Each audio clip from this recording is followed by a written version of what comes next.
Good evening, everybody. Welcome once again to Haunt Chat Live. Tonight in the spotlight, we have Chris Notarile. Yes, we do, Nice. with Blinky Productions. Yes. Well, what can I say? My brain's not working tonight.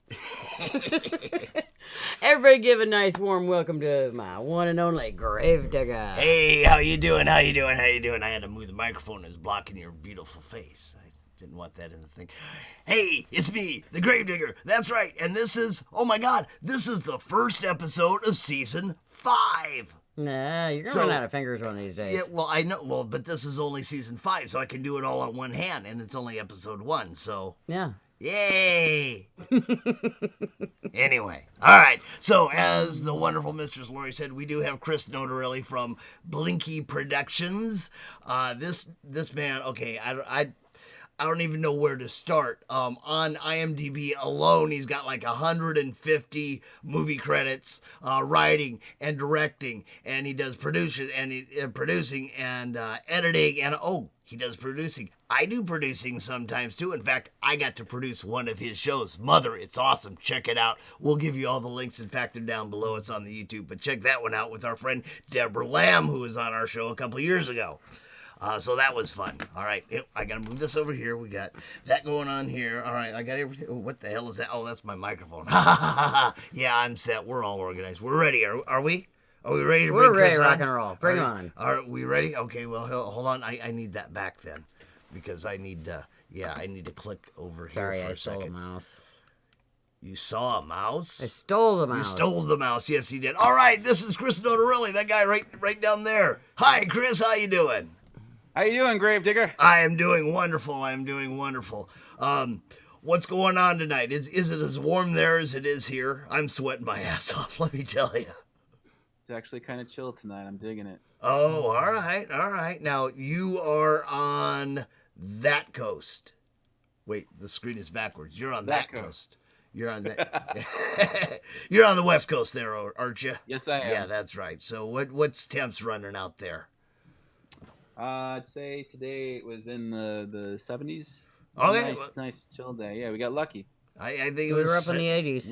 Were we in the 80s? Oh, today? yeah. Oh, yeah. There were areas not too far from us that got into the 90s. Oh, damn. That wasn't us. Thank God. Yeah, sweating, feeding them horses and digging them holes, and burying them bodies and all that stuff. So, anyway, tonight is about you, Chris Notarile, Blinky Productions Inc. Yeah. And it's been that forever. Right, because I went back and looked at your first short that you did, The Nightmare Ends on Halloween, back in 2004, and that one said Blinky, although it had a different logo to it. You've changed up a little bit. The rabbits evolved over the years. Where did Blinky come in? How did you come up with Blinky for that? Yeah, a couple of things led to that. My nickname growing up was Blinky because I have Tourette syndrome and I used to blink excessively. Okay. And I just said, you know what, screw it, I'm going to own it. So I said, I'm going to call my company Blinky Productions. The rabbit came from the fact that I like rabbits and think they're cool. So I decided to have Blinky the Bunny, and that was that. I like alliteration, so Blinky, Bunny, easily right after that. And absolutely. That's the way to do it, man. I love stories like that are just because some people are like, oh, well, we did this and then we sent out a focus group and we decided that. And no, that's not the way to do it. You do no, you do what rolls off your tongue, what you can remember. See, that's what pretty I much. do. And I thought about that too. Like I'm Blinky 500 on all social media, and that has been my screen name since the 7th grade. Oh, wow. So even at the age of like 12 and 13, I said to myself, I need to have a screen name that's easy to remember so I can remember it and type the damn thing in, let alone just, other people. Like I said, hey, what was your handle when you were on like AOL? And they're like giving me all these numbers in X's and O's and shit. Right. I'm like, I'm just Blinky 500, dude. It's that fucking easy. And I thought to myself, Indy 500, Blinky 500. Simple as that. Oh, there you go. I was about to ask you where the 500 came from, but you just told me that's exactly where it came from. I thought about the Indy 500 and because you needed to have a number because I was just going to go by Blinky. And then AOL was like, you have to have a number at the end of your name. And I'm like, okay, 500. Blinky 500. You got on AOL later than I did because my first screen name was Hector BRD. Chef Boyardee's first name was Hector. And so it was Hector BRD. But then again, I got on with version 1.5 of AOL for DOS. So yeah, I was on it a little bit earlier than that. By the way, everybody, that email account is still active. I still have the original email account from early AOL. Oh, goody. Now you're going to get all kinds of emails. That's okay. I never check it. I haven't checked it in 10 years. So go ahead, send emails. I don't care.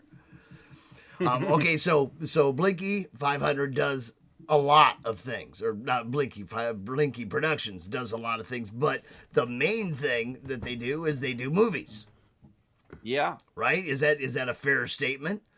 The fair statement would be to say that Blinky Productions makes movies. Yes. There we go. All right. So that's it. Thank you all for joining us. All right. Bye, everybody. Thank Have you. a good night. All right, boys. We got a little way to go. Yeah. All right. So I went through because I also do my research. And I went through looking at, and back in 2004. Now you have, and we've got the link in the posting of the YouTube channel, and you've got tons and tons of stuff in there, all the way back to The Nightmare Ends at Christmas, which was the first, or at Halloween. Nightmare Ends at Christmas. No, The Nightmare Ends at Halloween. Yeah. Which was the first posted and credited and what have you short that you put out there. It's like what, 9 minutes? Was my very first big one. Yeah, that I said this is it. This is my first foray into the genre. The genre of fan films. Yeah, shorts, that horror. idea, it was a very organic idea. I had seen Batman Dead End the previous year in 2003 at Dragon Con, and I'm like, oh, cool. He had Batman, and then he had, the Alien, and then he had the Predator in it. And I go, okay, that's something that can never be done, because Hollywood can't get their shit together. Right. No one's ever going to be able to have Batman, Alien, and Predator in a room together. And I go, oh, cool. I got to do something like that. What can I do? I like horror movies. All right. And I thought to myself, ooh, what if I did like a sequel to Freddy vs. Jason? Ooh, what if I put Michael Myers in it? Ooh, what if I put everybody? What if I had all the major horror icons in one room? They'll never be able to pull that off. There Including involved. Including one of my favorites, Pinhead. Exactly. So that was the idea. The idea was, and that's been my I guess moral compass through all of fan filmmaking, is to be able to do what Hollywood can't do for whatever the reason, whether they didn't want it, whether they couldn't, whether they didn't think of it, whether they were just too far gone. I want to be the one to be able to do it myself. That's awesome. That's awesome because you're that kind of guy. Yeah. Yeah, you're that kind of guy. So, no, the majority, now, all the ones that are listed that are out there are what's called a short. They're not a full-length movie. They range anywhere from like 5 minutes up to 15, 20 minutes, right? Is that? Yeah. I don't believe in doing feature-length fan films, honestly. I think that's just a waste of time and money, because you can't profit from a fan film legally, and if you do, you are breaking the law. Right. So why am I going to waste my time making a 2.5-hour movie, that people are going to say, oh, I can't wait for a part 2, when I can just, if I needed to, make a web series and drag that out, So I'd much rather, and also attention spans aren't that long anyway. So yeah, you get your average person going, oh my god, I want a feature, but like, well, screw you. Unless you're gonna give me money, I'm not gonna do it. So I just do short films, and if the demand is high enough, I'll make a part 2 and then a part 3 and part see 3 how far or I can 4. You were talking about web series. We got Myers, we got Krueger, we got Darkman. I know there's Tiffany more. Tiffany and Chucky. A Um, couple of originals in there: Frenzy, Haunted City, Escape from New Jersey, The Punisher. I can't He's all remember over the board, man. Deadpool. Deadpool. Oh, Deadpool right. series, Get Deadpool. And, There's Coulson, a Superman one in there. I guess that's a standalone, or he's those in are one of them. standalones, yeah. But I did do the Perspective series, which had multiple superheroes, but they all had a common theme. I did some watching over the last few days, and I got to tell you, one, and I don't know why, but 2 of my favorites are the Thomas Batman and Martha Joker. The Flashpoint ones, yeah, I was Those- very proud of those. Those are awesome. Those were awesome. And you guys are hearing us ramble off these names and all this. You have to go out to his YouTube channel and spend a little bit of time. But I'll tell you, it's going to be like TikTok, man. You start watching them and you're just going to have to keep going. You're going to have to keep going. So plan out a span of about 8 days. And just sit, get your little pee bottle, and sit and watch these things. They're awesome. My movies are like Pringles. You just can't have one. Yeah. Or you play with the can at the end of it. Both. Once you pop, the fun don't stop. There. Oh, awesome. Okay, so now we chatted a little bit. Your listings begin at 2004, but you've been doing this a lot longer. Obviously, you said you've had Blinky 500 since you were like 12 years old. The pre 2004 proto Blinky was very experimental. I had delusions of grandeur. Tried to make a couple of features, in high school and early years of college. That didn't work. Editing could have definitely been a lot tighter in some shots. But I look at the original works I did back then. I'm like, okay, there's potential. Like, you come back to it and you're looking at something you made 20 years ago when you were, a kid and everything, and you're like, okay, all right, I could see where this would not work and why it didn't work. But then you see like a really cool shot and like, yeah, I knew what I was doing. Yeah. You just didn't have it honed yet. You didn't have the skill. I hadn't honed the skills. Yeah, no, like I had a scene in my first real short film that I did was called Axe Massacre, which I made in January of 2004, and it was about 20 minutes, but it could have definitely been tightened up. The humdrum everyday stuff definitely drags, but when I get to the horror stuff, I'm shining. I'm firing on all 4 cylinders because that's what I wanted to get to in the movie. Right. But you can sense that when you're watching. Like, okay, he doesn't care about these characters. He's just trying to get through the goddamn scene. I'm literally losing focus as I'm. You want to blow somebody's head off.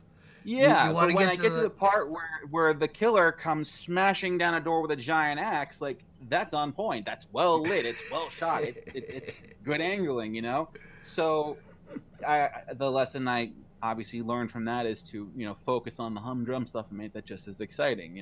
No, the lesson is forget the humdrum stuff and have it all just the crashing in the doors and that kind of thing. Those are trailers and those are sizzle reels. Yeah, sizzle reels. Sizzle.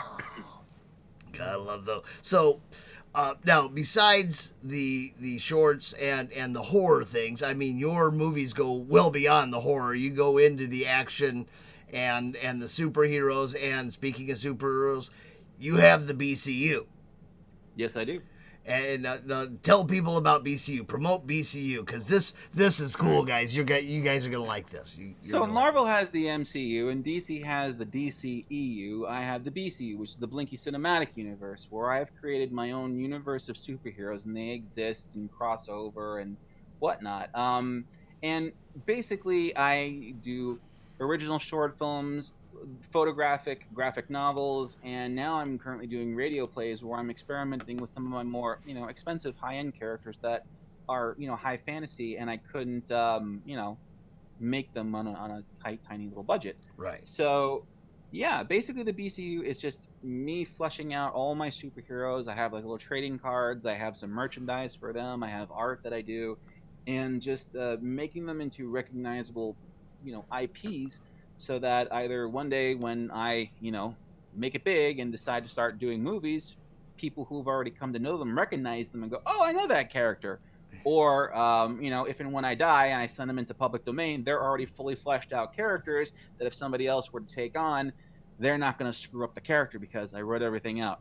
Oh, there you go. Unless they do a reboot. No. That's the one rule. The one rule. If 20 years upon my death, if my characters are public domain and you want to take one, the rule will be you cannot reboot the character, you cannot change the character. You have to work with what's there and make it work. Let me know how that works out for you. What? I'll be dead for 20 years, but I'll call you. Grant McDonald's, so all the short movies were put into a YouTube page and you make a living from YouTube subscribers, or does Chris send them to a certain movie festivals, etc., to gain recognition? I make my money through people seeing my work and then hiring me to make their work. Everything I do is basically like a portfolio piece. So all the fan films are to drive traffic. Like I have currently 90,000 subscribers. I would very much like to get to 100 so I can get that nice little check mark next to my channel. That'd be awesome, the blue That check would be mark. cool. But basically, what I do is I make these movies to stay relevant. You know, I'm always making something that's topical. Someone comes along and sees it and says that guy was really good. I want him to work on my project. And then they go, "Can you work on my project?" And I go, "Do you have a budget?" And then they tell me if they do or they don't. And if they do, the conversation continues. And if they don't, I thank them kindly and move on. Because you need money. If you're gonna do I need these money. things, yeah, Yeah. everybody's got to eat. I get that. Yeah.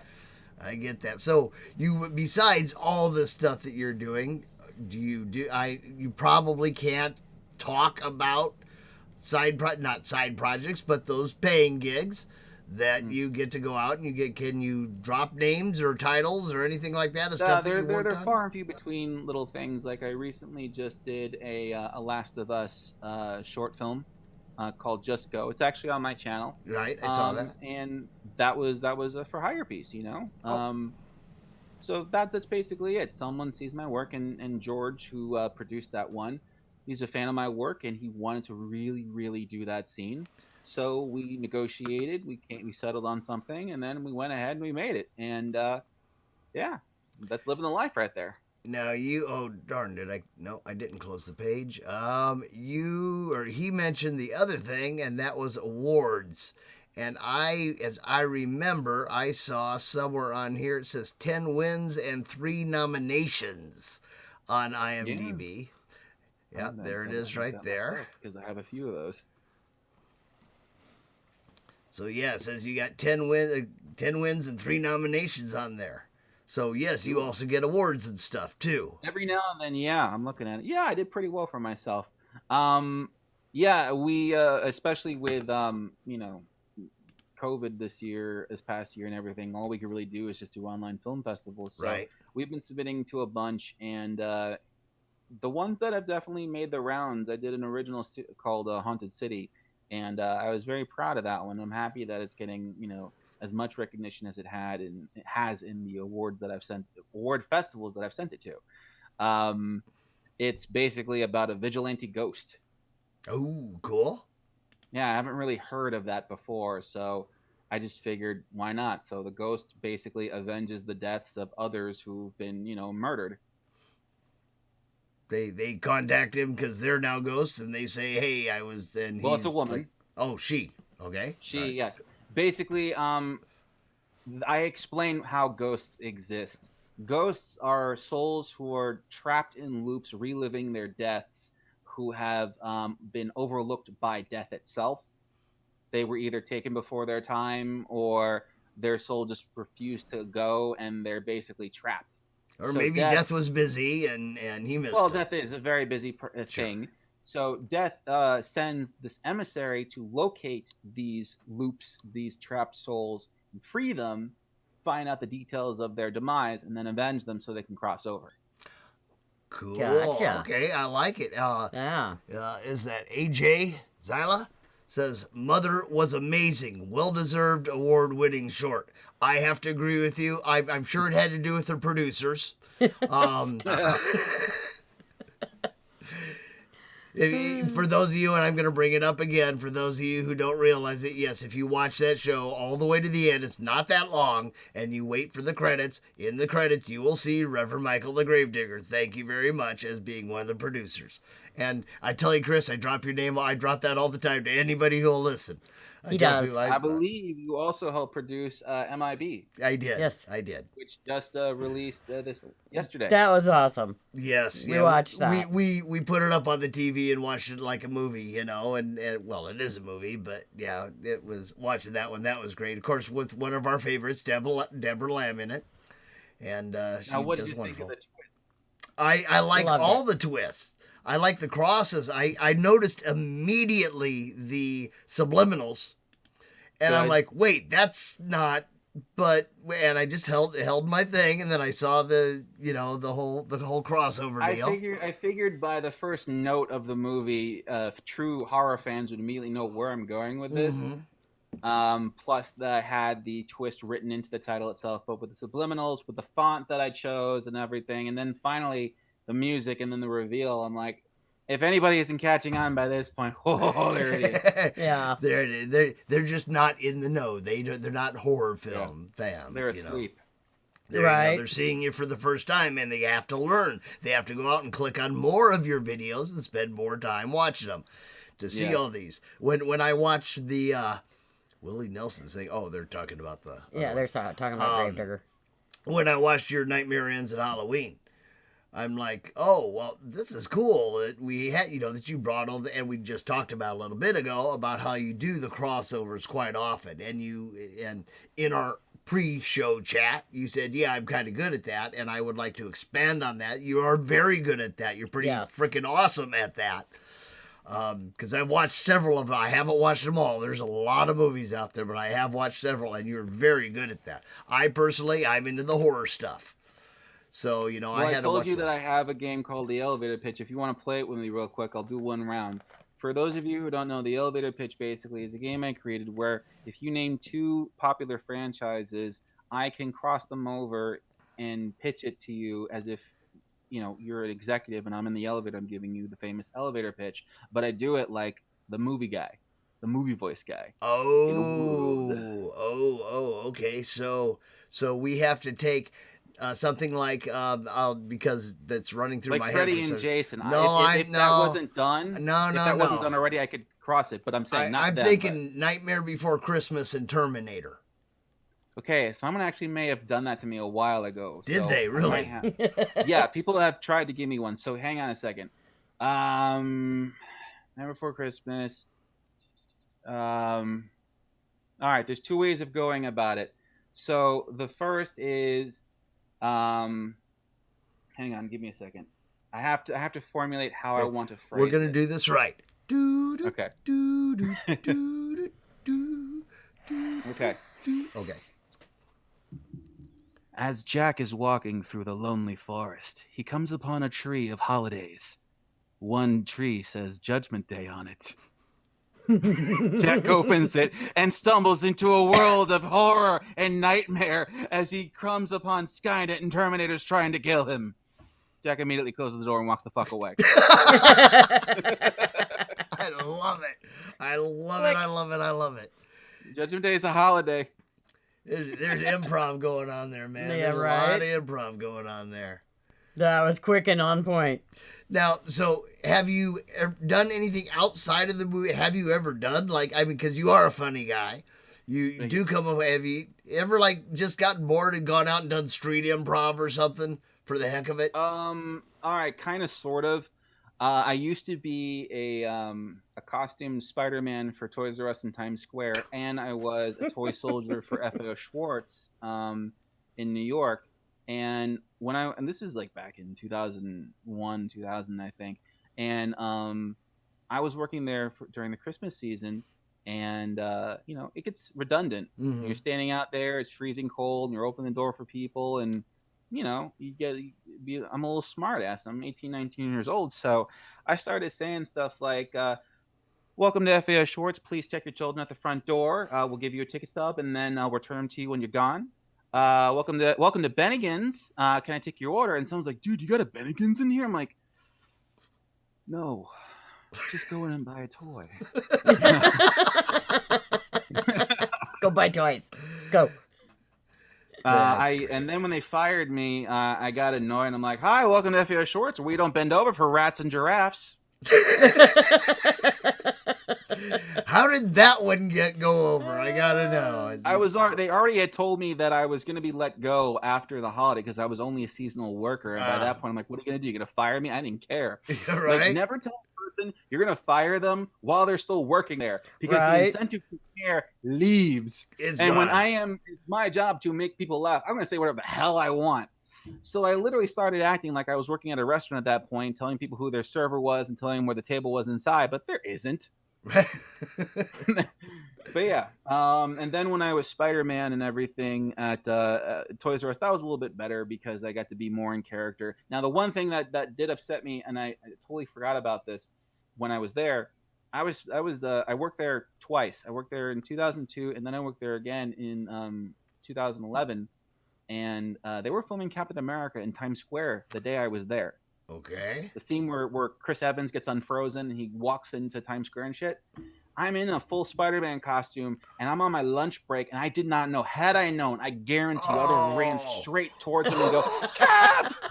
And just like I would have ruined a take. I don't care. Right? That would have been a blast. Because I'm sitting there, I'm below ground at this point on my lunch break, and someone says, "Dude, I think like they're filming outside." I go, "Cool, what are they filming?" I don't know, man. I think it's Captain America. What? And like I just shoot up and go running outside, but of course they were done by that point. Right. That's But yeah, too no, bad. in the moment I'm really good at improv, but I've never like sought out and done either an improv group or stand-up comedy. I'm better at just telling funny anecdotes.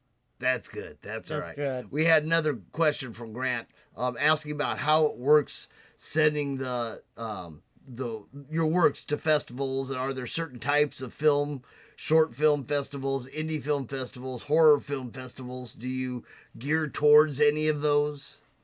No, I do everything that will accept me. Oh, there you go. And I also gear towards festivals that are free. There you go. Because I'm not paying money to go into a festival to have someone tell me, oh, we didn't accept your movie, but we'll take your money. Because I could understand, like, oh, if I'm going to pay money to get into the festival, we didn't accept you. Okay, fine, here's a full refund. Well, thank you for your time. Take care. Right. But no, we didn't accept your movie. Can I have my deck?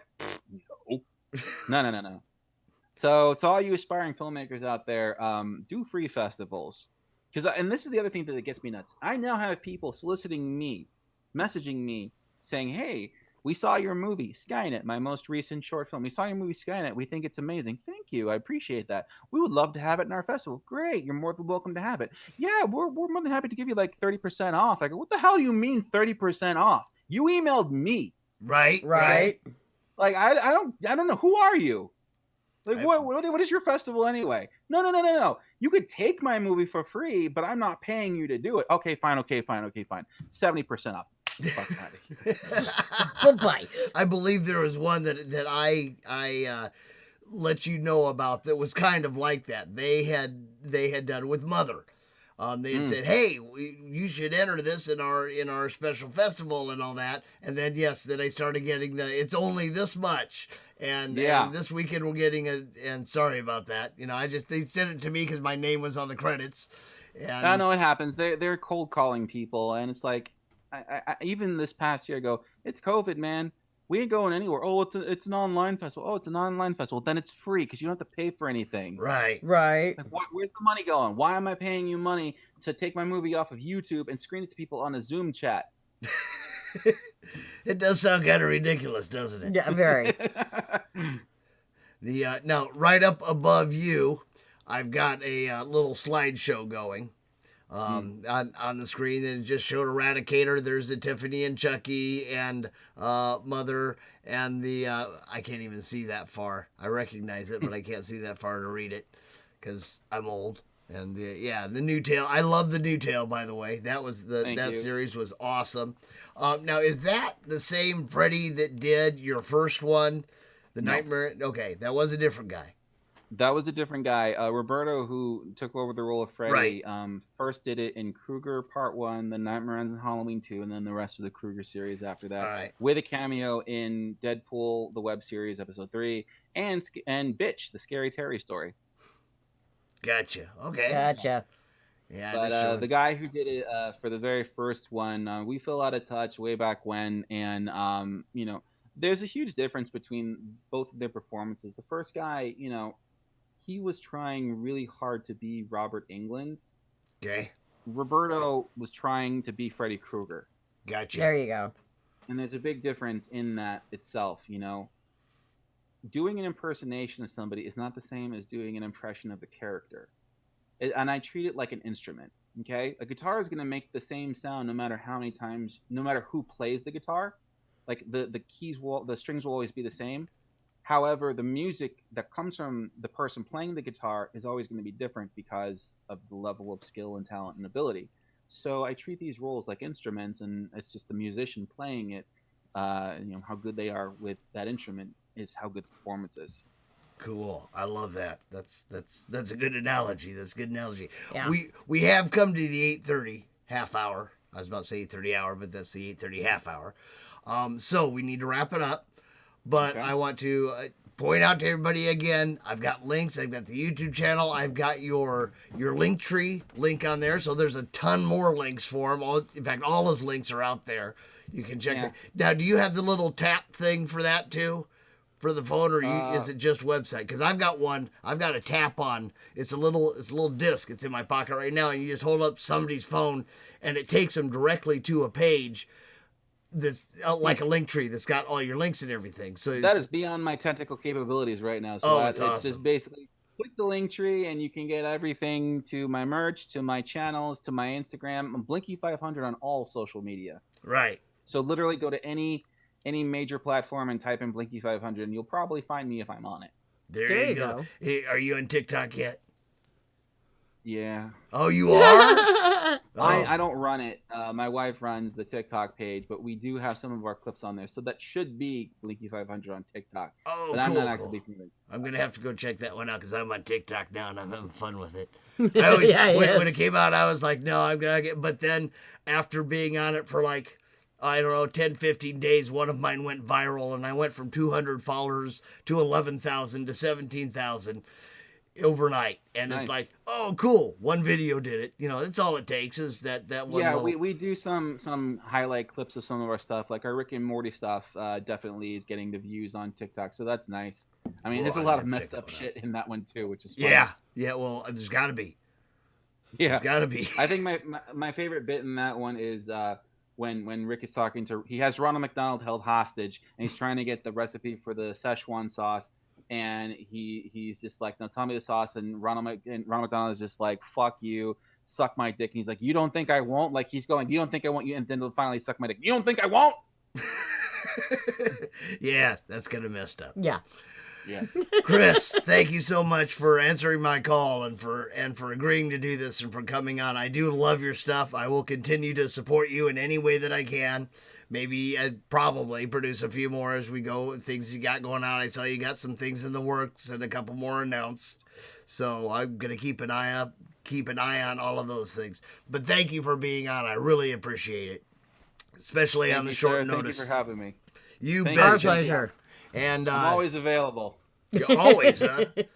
Yes, Always? I have no life. Like you're in Always. California, it's what? It's like 6:30 there now. I'll call you in about 12 hours and see if you're available. Is that a no? Is that's the sarcastic laugh, isn't I'll it? probably wake up and like, yes, what? It's like, fuck you. Click. Thank you everybody for tuning in. You know, as we always say, what do we always say? It's been a blast. It's been a blast. Ha ha. And let's see. Oh, what do I got to do? Oh, I know what I got to do now. Oh, well.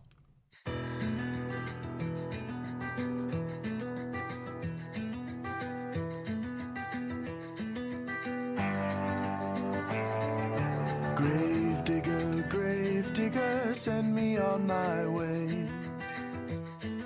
Release me to this earth within this shallow grave.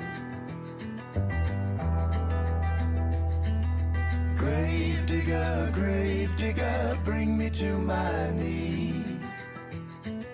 Forget what I have done, forgive me if you please. Save me if you can, the time for me has come.